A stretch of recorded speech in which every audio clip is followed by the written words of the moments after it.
I remember that morning started with the one thing I moved out here for: peace and quiet.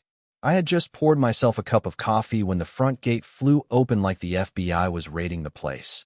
Except it wasn't the feds. It was Karen Haverford, clipboard in one hand, phone in the other, screaming something about unauthorized agricultural structures.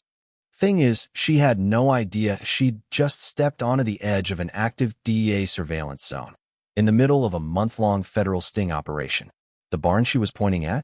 It wasn't storing hay. It was rigged with hidden mics, long-range cameras, and a team of undercover agents watching cartel runners trade product through our quiet little suburb. But Karen? She pointed at it like it was a meth lab run by aliens. And when I calmly stepped between her and the barn, her eyes narrowed, and she did what every HOA tyrant with zero context and way too much time on their hands does. She called 911. Yes, I'd like to report a suspicious man operating some sort of secret lab. He threatened me with a code violation. Now here's the twist. The dispatcher she called? Agent Ramirez, undercover, working local dispatch to intercept any civilian interference with our sting. And when Karen got on the line, screaming about government labs and zoning codes, Ramirez dropped the line that nearly made Karen lose her grip on reality. Ma'am, please step away from the federal operation. I swear she almost dropped her phone into her Crocs. Let me back up for a second. Name's Nathan Hale. Well, that's my cover name. In this neighborhood, I'm the quiet, single guy with a weird barn and a fake backstory about restoring antique tractors. In reality, I'm a DEA field operative, embedded here to track down a mid-tier cartel that's been using rural HOA neighborhoods as blind spots. I picked Springgate Estates because it was sleepy, off the grid, and, before Karen, nobody gave a damn what you did as long as you didn't block their mailbox. 5 months in, the sting was running smoothly. Until Karen got elected president of the HOA, and suddenly, my barn became public enemy number one. Now, Karen wasn't evil, just entitled. She had this clipboard and visor energy that made you think she watched Judge Judy for tactics. One blade of grass too tall. Violation. Sidewalk chalk. Vandalism. Lawn gnome. Contraband. But the barn? Oh, that was her white whale. First came the passive-aggressive notes slipped under my door. Barns must be declared if within 500 feet of public roadways per section C.9. I ignored her because I had bigger fish to fry, namely, wiring that barn with a fake weather vane cam that had just captured 2 cartel runners unloading a duffel full of pills. Karen took my silence as a declaration of war. Next thing I know, she's dragging 2 HOA board members down my driveway, one holding lemonade like a hostage, demanding a surprise compliance inspection. I shut the door in her face. 10 minutes later, she's in the backyard with binoculars aimed at the barn, like she's discovered a secret moon base.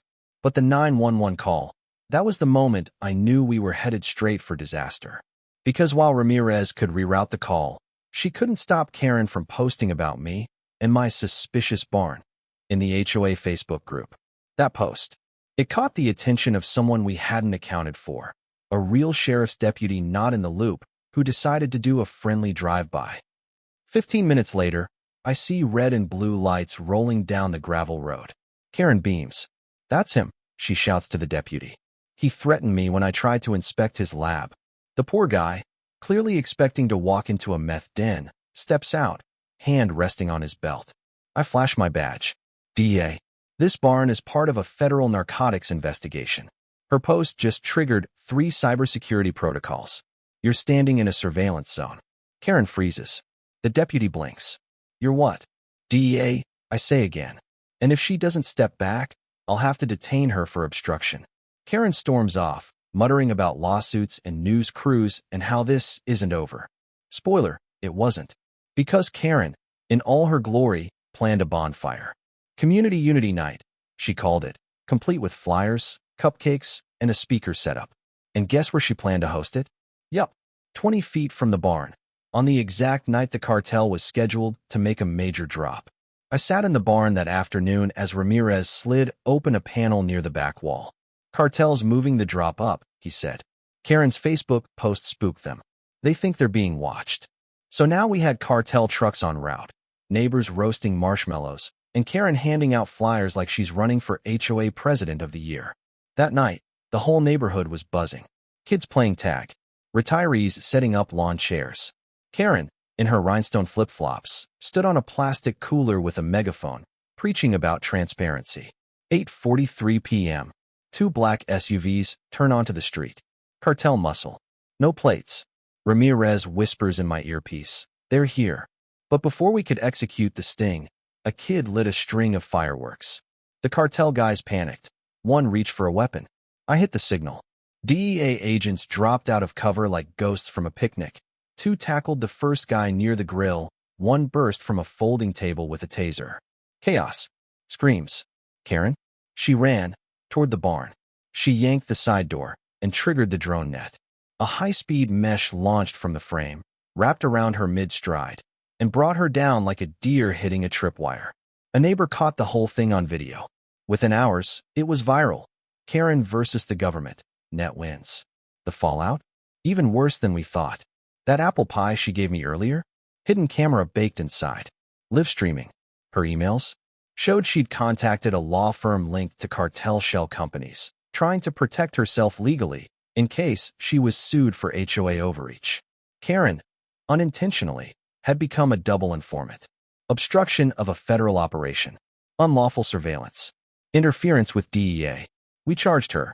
She didn't go to prison, but she got 5 years probation, 200 hours of community service, cleaning barns owned by the federal government.